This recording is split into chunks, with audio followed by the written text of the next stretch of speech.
Bapa kami di sorga, kami mengucap syukur atas kebaikan-Mu, kasih setia-Mu, dan pada saat ini kami melakukan prayer kami bukan karena rutinitas, tapi karena kami di dalam nama Tuhan Yesus kami berdoa.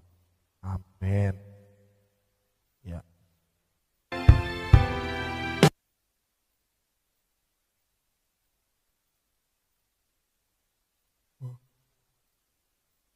Katakan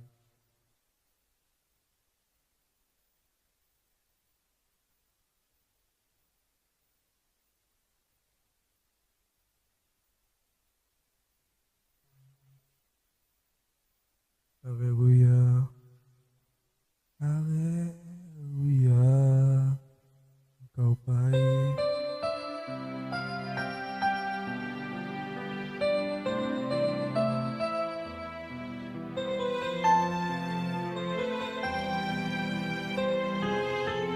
Katakan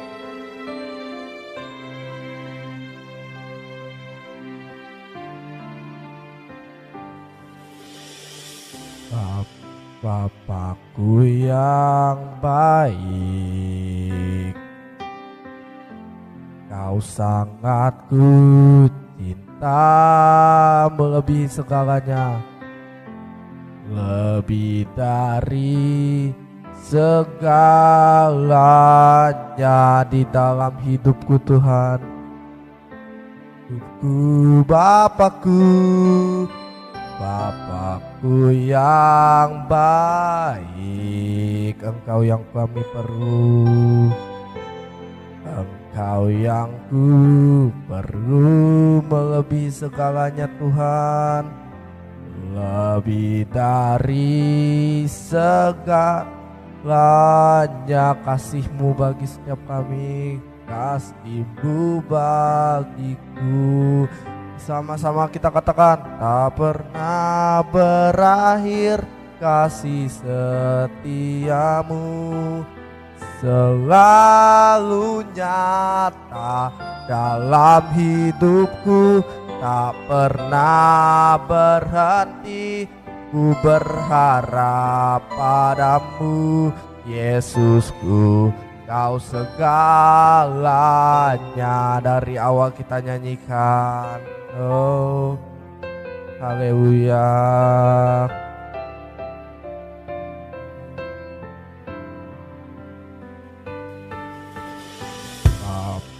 Bapakku yang baik, Engkau sangat kami cinta, Kau sangat ku cinta, lebih dari segalanya di dalam kehidupan kami Tuhan. Oh Bapakku yang baik, Engkau yang kami perlu, Engkau yang ku perlu dari segalanya, lebih dari segalanya kasih-Mu bagiku. Mari sama-sama nyatakan, tak pernah berakhir kasih setiamu, selalu nyata dalam hidupku, tak pernah berhenti berharap padamu, Yesusku. Kau segalanya. Sama-sama kita katakan, oh haleluya. Nyatakan bahwa Dia Bapa yang baik. Oh mari sembah, haleluya. Bapa kami yang baik, Kau Bapa kami yang setia, Kau Tuhan yang setia di dalam setiap kami. Mari deklarasikan bahwa Dia adalah Bapa yang baik, Dia adalah Bapa yang setia. Haleluya. Berakhir kasih setiamu, selalu nyata, tak pernah berhenti berharap padamu Tuhan, karena Engkaulah segalanya di dalam hidup kami. Lagi umat Tuhan kita deklarasikan, tak pernah berakhir kasih setiamu, selalu nyata dalam hidup, tak pernah berhenti berharap padamu Yesusku, Kau segalanya Yesusku, tak pernah berakhir. Haleluya. Oh Bapa kita,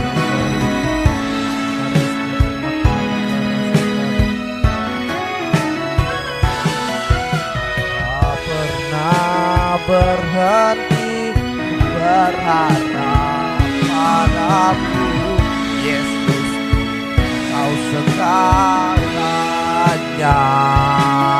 Yesusku, Kau segalanya Yesusku, Yesusku, Kau segalanya.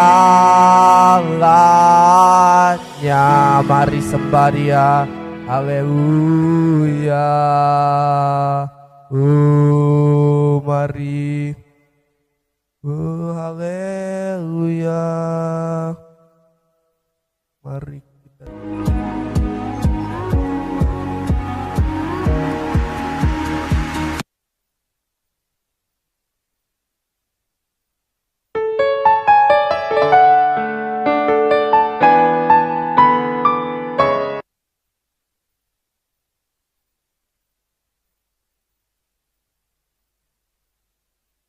kita mau deklarasikan bahwa walau badai datang, kita mau tetap setia. Haleluya. Haleluya. Mari setiap anak Dia.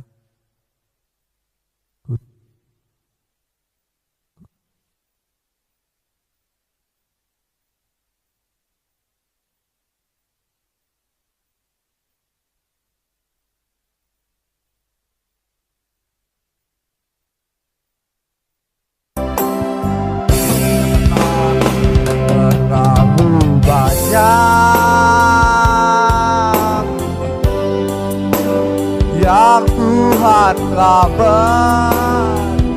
beritakan, takkan mungkin ku dari apa yang ku miliki, ku persembahkan, ini deklarasi kami.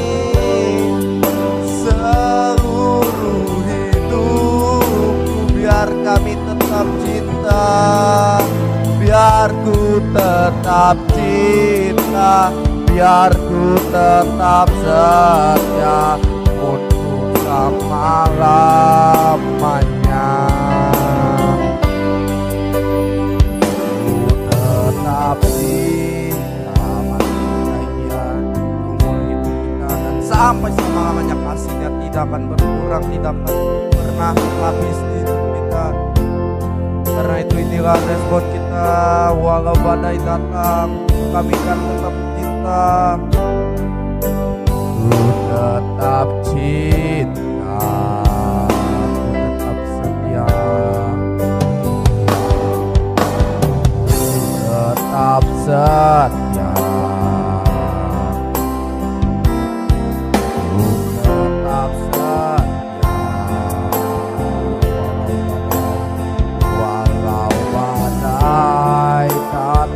Menerpa, ku tetap setia. Katakan terlalu banyak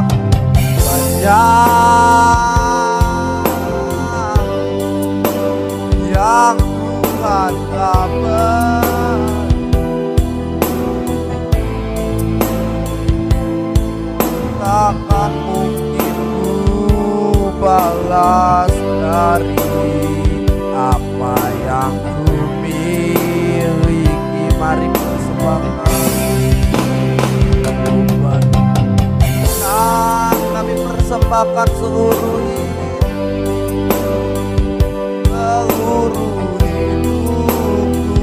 biar kami tetap cinta dan biar kami tetap setia untuk selama-lamanya dan bahkan sampai selama-lamanya.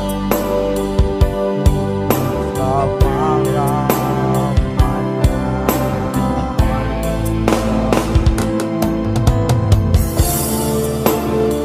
tetap cinta dan ku setia selama-lamanya.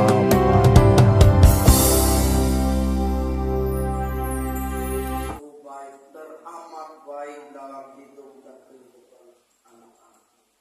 Sebentar kami akan merenungkan kebenaran firman-Mu. Sampaikan firman-Mu, urapi kami di tempat ini, urapi keluarga kami. Di dalam nama Tuhan Yesus kami berdoa. Amin. Langsung saja kita ke pemberitaan firman Tuhan. Namun sebelum itu, ini adalah ibadah pertama dalam sejarah ya. Tapi bagi yang bingung kenapa pakai kaos ini, yes, tapi worship is worship. Ibadah adalah ibadah. Semua ibadah adalah sesuatu yang unik. Tetapi ibadah yang beda adalah cara penyampaian. Kalau kita berbicara di depan umat, ibadah umum itu berbeda dengan ibadah biasa. Kalau kita berbicara khotbah dengan lansia, pasti akan beda dengan lansia. Kalau kita khotbah dengan anak sekolah minggu, pasti akan berbeda dengan anak sekolah minggu, betul kan? Nah, hari ini dasar perenungan firman Tuhan kita ada di dalam Matius pasal 19. Ini tentang Yesus memberkati anak kecil. Ya, Matius pasal 19 ayat yang ke-13 sampai ayat yang ke-15. Kita baca secara bersama-sama aja karena cuma 3 ayat doang. Oke, 1, 2, 3. Lalu orang-orang membawa anak-anak kecil kepada Yesus supaya ia meletakkan tangannya atas mereka dan mendoakan mereka. Akan tetapi murid-murid yang memarahi orang itu. Tetapi Yesus berkata, biarkanlah orang anak-anak itu, jangan menghalang-halangi mereka, sebab orang-orang yang seperti itulah yang mempunyai kerajaan surga. Lalu ia meletakkan tangannya atas mereka dan kemudian dia berangkat dari situ. Amin. Kalau kita berulang kali belajar tentang kebenaran firman Tuhan yang pada saat ini, kita sekilas membaca tentang baca dulu judulnya dong, 1, 2, 3. Generasi muda anak Tuhan, generasi yang diberkati Tuhan. Kurang semangat ini. 1, 2, 3. Generasi muda anak Tuhan, generasi yang diberkati. Amin. Kalau kita sekilas membaca bingung, maksudnya opo gitu. Nah, sebetulnya artinya ini. Di anak-anak itu tidak suka penolakan, bukan hanya anak-anak. Semua orang tidak suka penolakan, tetapi yang lebih tidak menyukai penolakan adalah anak kecil. Anak-anak kecil dalam ayat ini ditolak oleh murid-murid Yesus. Kita bisa membaca di ayat yang ke berapa itu? Ayat 14. Tetapi Yesus ayat 13 yang bagian B. Akan tetapi murid-muridnya memarahi orang-orang. Ditolak. Berapa banyak yang ditolak pada hari ini? Ya, seorang anak kecil memberi hasil karyanya kepada anaknya, bilang udah ganggu aja.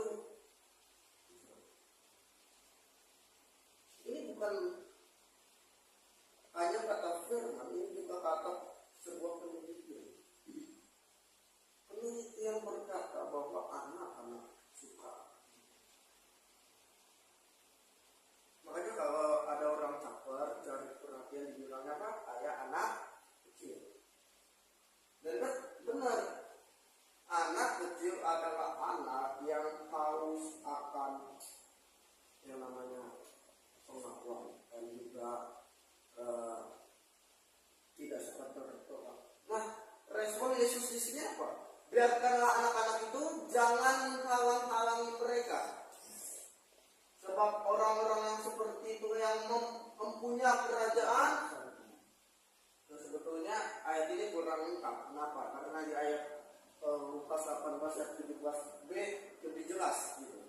Sebab sesungguhnya barang siapa tidak menyambut kerajaan Allah seperti seorang anak kecil, ya tidak. Anak kecil itu gimana sih? Nah ini kita lihat.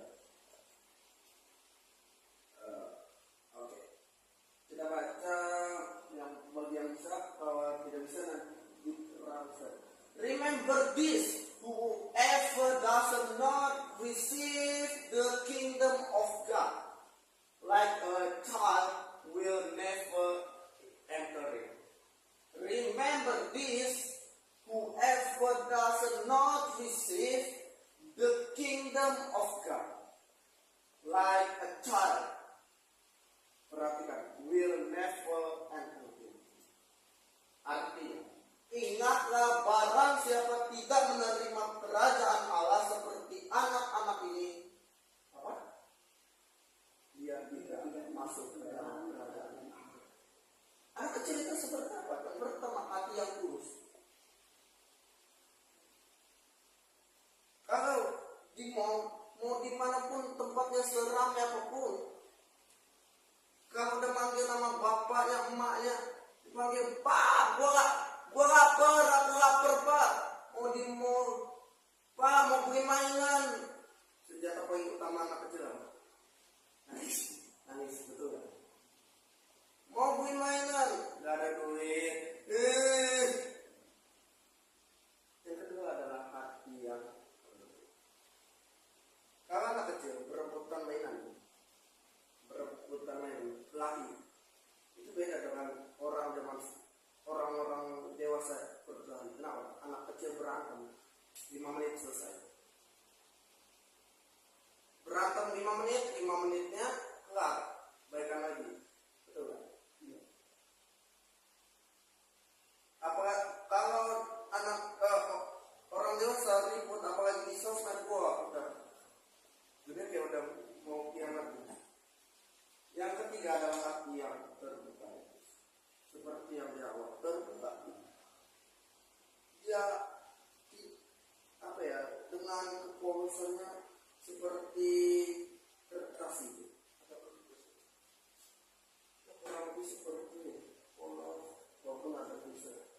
Nah, ini polos.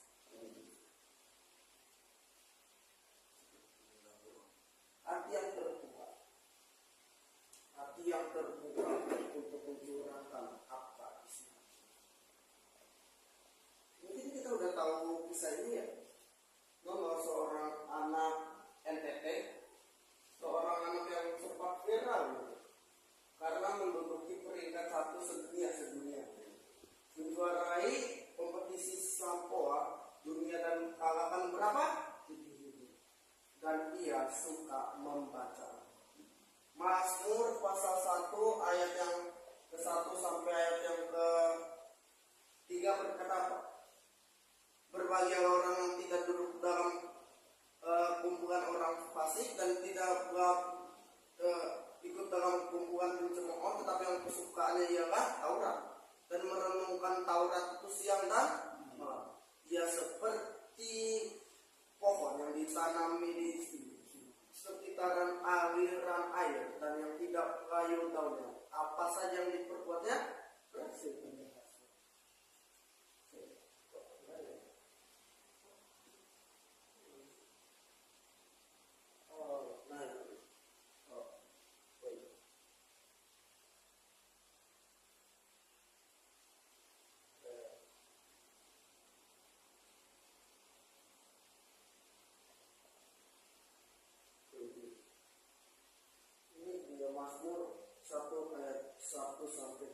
sudah digenapi dalam diri seorang anak ini. Ya, sama kita baca secara sama-sama. 1, 2, 3. Berbahagia orang yang tidak menurut nasihat orang fasik, yang tidak berdiri di jalan orang berdosa, dan yang tidak duduk dalam kumpulan pencemooh. Tetapi kesukaannya dia adalah Taurat Tuhan, dan Taurat itu siang dan malam. Dia seperti pohon yang ditanami di tepi aliran air, yang menghasilkan buah pada musimnya, dan yang tidak apa saja yang diperbuatnya. Baca bagian akhir dong. Apa saja yang diperbuatnya berhasil. Kunci keberhasilan orang Kristen ada di dalam. Dan kita mencatat berbahagialah orang yang tidak jalan menurut nasihat orang fasik. Dalam bahasa Inggris adalah blessed. Tawar itu blessed. Jadi intinya diberkatilah orang yang tidak berjalan menurut nasihat orang fasik. Berbahagialah orang yang tidak berdiri jalan orang berdosa. Berbahagialah orang yang tidak duduk dalam kumpulan pencemooh. Dan diberkatilah yang kesukaannya ialah Taurat Tuhan, dan ia yang merenungkan Taurat itu. Blessed. Yang ada beberapa hal. Yang pertama, anak-anak muda adalah saksi. Kita baca di dalam Alkitab, terlebih di dalam Rut pasal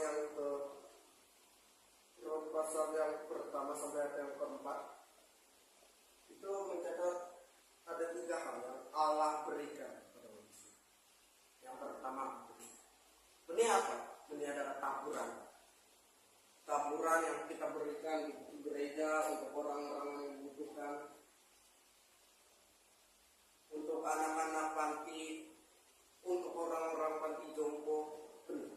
Yang kedua adalah roti, sandang, pangan, dan makanan sehari-hari dan kebutuhan. Yang ketiga, jelas kemurahan Allah. Pada saat Rut mendapatkan jelai dari pegawai Boas atas beritanya, yang adalah atas kemurahan Boas yang melambangkan Yesus dan kasih karunia. Kita membuka dalam Rut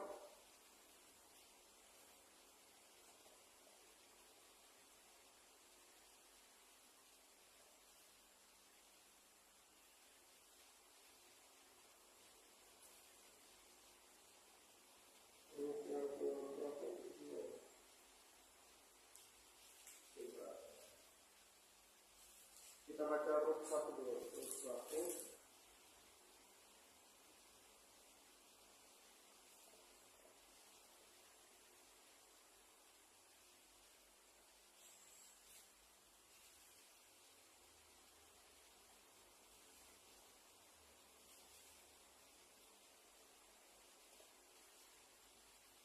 Oke.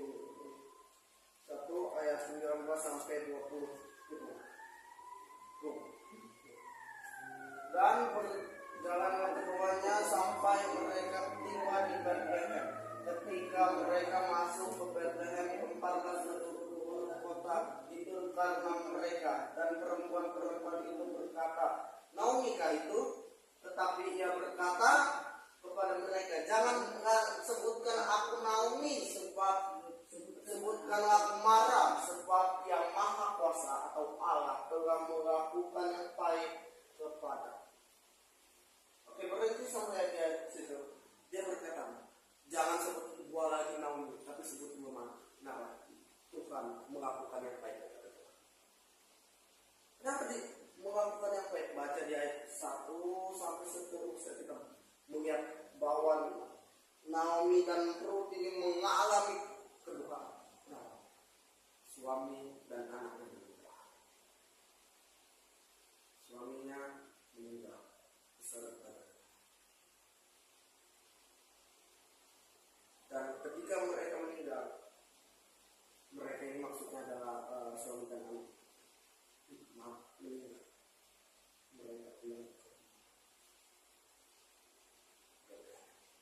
pulang ya baca dari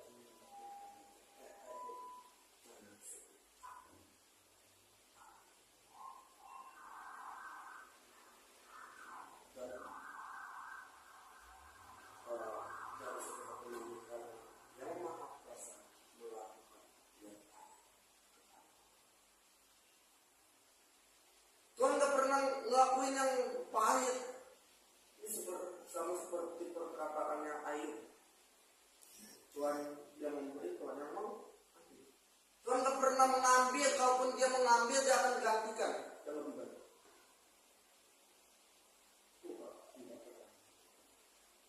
Kalau ada sesuatu yang pahit itu datang dari Allah. Ketika Petrus berjalan di atas air, sebelum jalan itu kan Tuhan nyuruh mereka itu menyingkir gitu, biar doa sendiri. Tahu nggak Yesus ada pada Yesus? Tahu, tapi kenapa Yesus biarkan? Terkadang di dalam hidup ada sesuatu hal yang menyakitkan, ada sesuatu hal yang rasanya mengadil banget ya. Tetapi ketika Yesus ada di situ, padanya masih ada. Tapi ketika Yesus naik ke atas perahu itu, dikatakan badai itu selesai.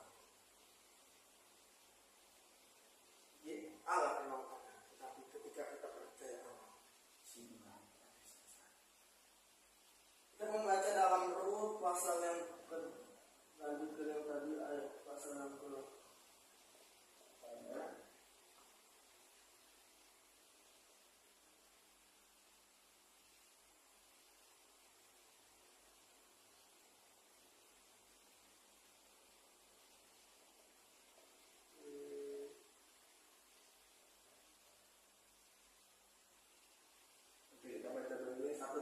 Sesudah itu, bacanya bertanya ya. Sesudah itu berkatalah Boas, tidak usah dengar dahulu anakku,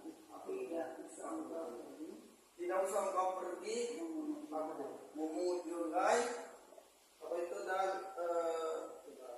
memungut julai ke ladang lain, dan tidak usah juga engkau pergi dari sini, tetaplah dekat pengerja pohon.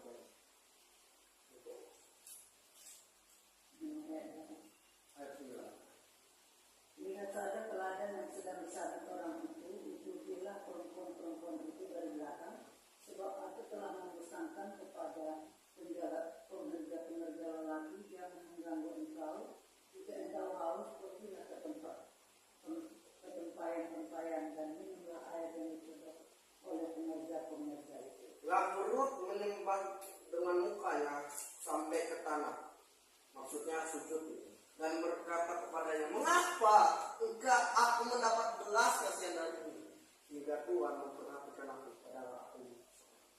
Sampai di situ. Maksudnya apa? Kita tahu kisah Rut. Mereka mengalami kedukaan, mengalami sesuatu yang pahit. Apa maksudnya? Nah, jadi maksudnya adalah di ayat 8. Dan kemudian dengarlah dahulu anakku, tidak usah engkau pergi memungut julai ke ladang lain. Maksudnya gak usah cari yang lain itu. Cari Yesus. Gak usah pergi ke yang lain. Gak usah pergi menyembah Allah. Kenali Allah Abraham, Ishak dan Allah yang berjalan melintasi semua, Allah yang rela mati. Ayat 9, lihat saja ladang yang sedang disabit. Maksudnya orang itu yang mengusahakan, bukan Rut, tetapi orang mengusahakan Rut yang menerima hasilnya. Sebab aku telah memesankan kepada pengerja laki-laki, jangan mengganggu kau, berkat firman Tuhan.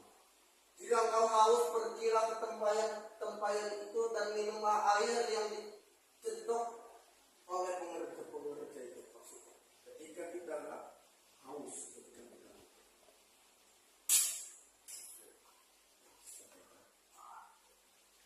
oke, kembali ke bawah.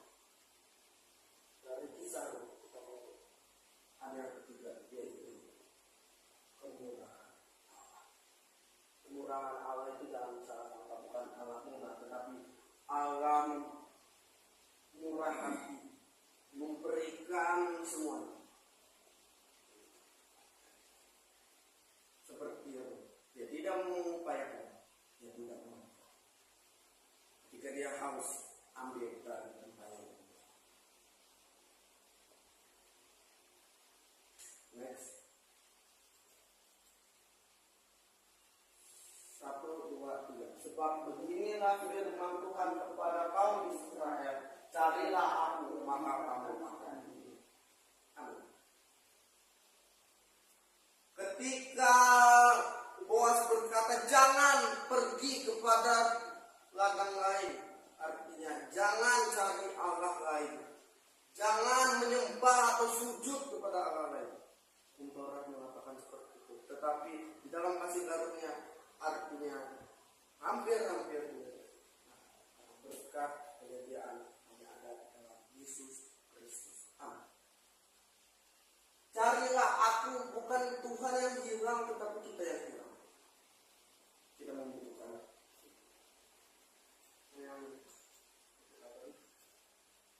carilah aku, yaitu Yesus, maka kamu akan hidup. Kehidupan yang baik dan kuasa dimulai dari mencari Yesus dan menemukan siapa engkau.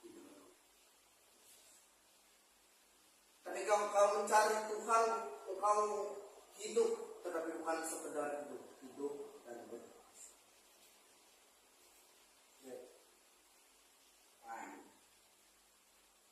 Perbedaan orang dunia dengan anak Tuhan, yang pertama bekerja sama dengan orang tahu time is money.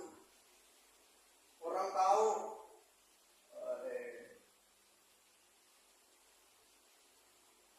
segala sesuatu ada upah.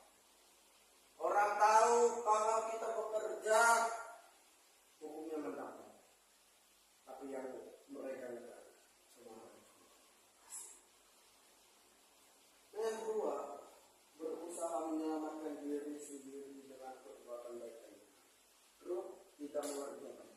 Dia memerintahkan pengawal-pengawalnya untuk tidak mengganggu. Ada berkat perlindungan, ada penyediaan. Ya, ketiga, doa diselamatkan oleh kematian. Bekerja, lakukan apa?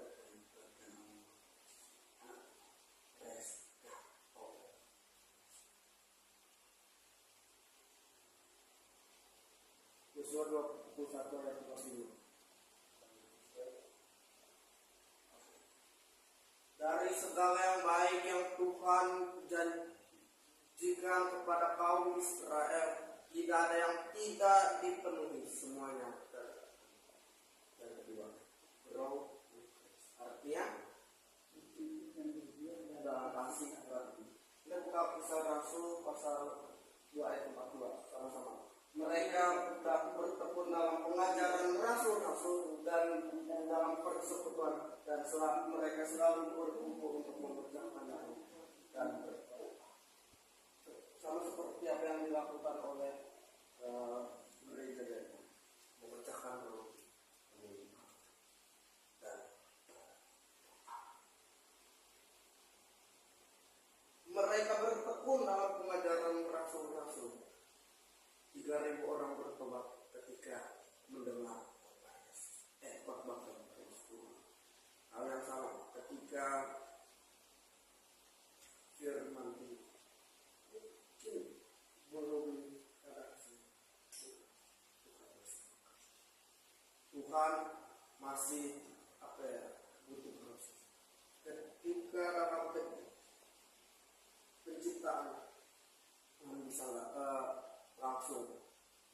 semua bumi, langit, cakrawala bisa. Tapi dia tidak melakukannya. Kenapa? Proses, dia butuh proses. Dia butuh proses, ada yang dijalani. Ketika manusia diciptakan, dia nggak langsung, dia nggak pakai firman asal, langsung jadi. Tapi dia membentuk dari tanah, dia membentuk, menciptakan manusia. Dan barulah terakhir menghembuskan nafas ke dalam lubang hidung manusia. Dia menciptakan dengan tangannya, yang lain diciptakan dengan firman. Jadilah bumi, maka bumi jadi. Jadilah langit, maka langit jadi. Jadilah petang, jadilah pagi. Itulah hari pertama. Kenapa jadilah petang, jadilah pagi? Dalam waktu orang itu hidup. Waktu, kalau kita kan waktu dimulai dari 24:00 gitu, atau 00:01 WIB gitu. Tapi kalau mereka enggak, kalau mereka 18:01 WIB jam 6 sore itu waktu dimulai. Jadi ketika Allah bekerja dari misal jam 6 sore, selesainya jam 6 sore juga. Agak bingung dengan waktu orang Yahudi. Nah, barulah di hari ke-7 dia beristirahat, bukan karena gereja. Dia mengajarkan kita untuk beristirahat. Ketika manusia membuka, gak usah dia meminta, gak usah dia bekerja. Mau makan, ada pada. Mau minum, sungai banyak, minum air. Manusia kedua yang membuat kekacauan terjadi, yang membuat dosa terjadi. Siapa namanya? Hawa. Manusia kedua yang membuat kekacauan, manusia kedua atas perintah. Kalau kita berbicara kala jengking, ular, hewan-hewan buas itu murah banget. Kenapa? Ketika hal itu terjadi, barulah mereka jatuh. Tetapi Allah melihat hal itu dan kacau, dan turun sendiri dalam rupa manusia, Yesus Kristus menjadi Allah.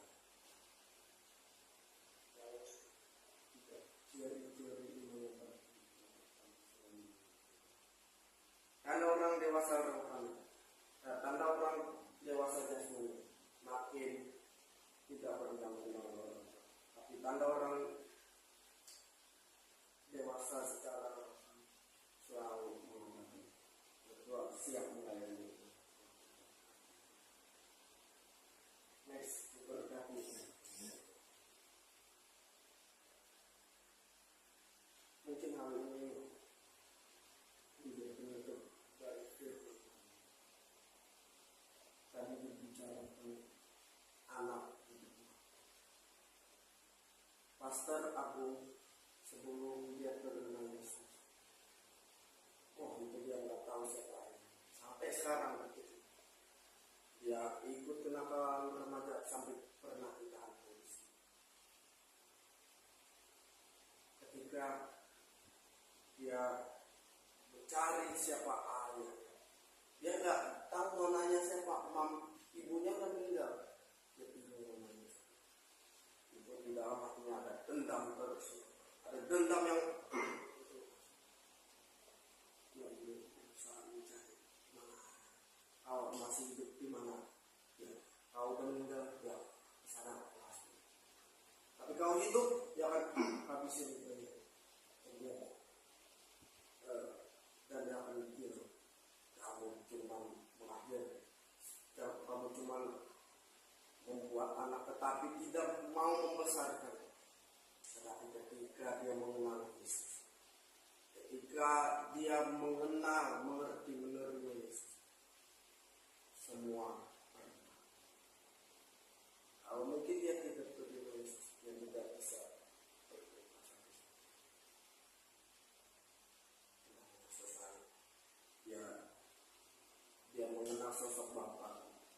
tidak pernah meninggalkan.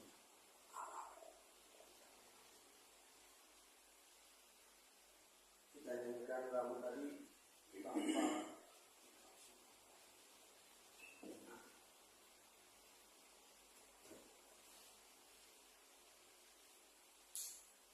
Sebelum itu kalau mungkin kau pernah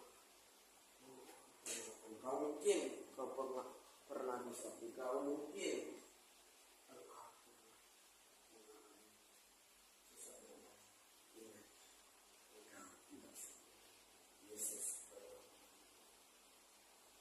kau pernah merasa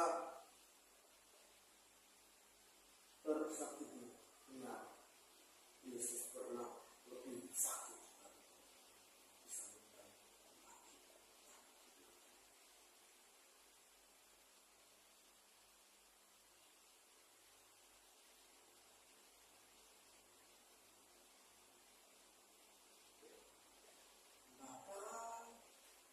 Engkau sungguh baik, kasih-Mu melimpah di hidupku, Bapa. Bapa, ku berterima kasih berkat-Mu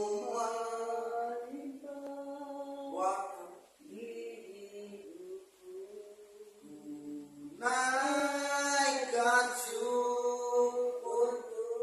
Engkau yang hari ini mengalami penderitaan, ingat, engkau tidak sendiri. Bapamu tidak meninggalkan engkau. Ingat bahwa Ia mengasihi engkau. Orang tuamu mungkin terbatas, tetapi ingat, sosok yang tidak terbatas, Allah tidak terbatas. Ia melampaui waktu, Ia melampaui tempat. Ia hadir dimanapun manusia hadir. Terhambat pertolongan-Mu, besar setia-Mu di sepanjang hidupku. Naikkan syukurku. Amin.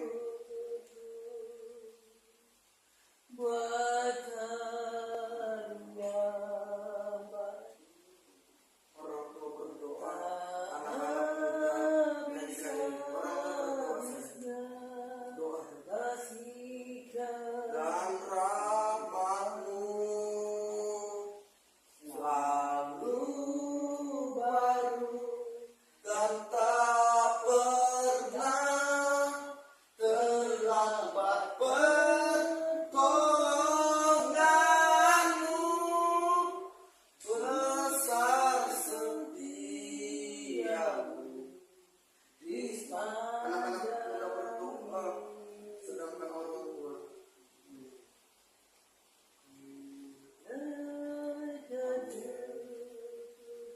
berdoa bagi setiap kita yang mengalami penderitaan. Aku berdoa yang mengalami penolakan, anak-anak kecil itu mengalami penolakan. Yesus tidak menolak mereka. Yesus tidak menolak mereka. Yesus tidak menolak.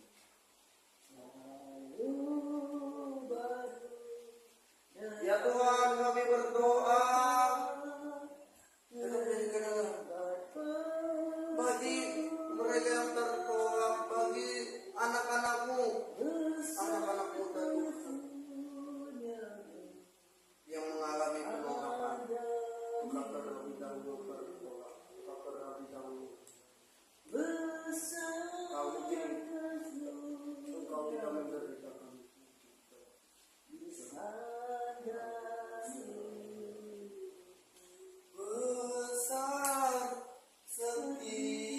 setia-Mu di sepanjang hidupku. Kita tunduk kepala, kita berdoa. Kami mengalami penolakan, kami mengalami segala yang pahit, tetapi yang sering kali kami menyalahkan Tuhan. Kenapa ini harus terjadi? Kami mungkin mengalami badai.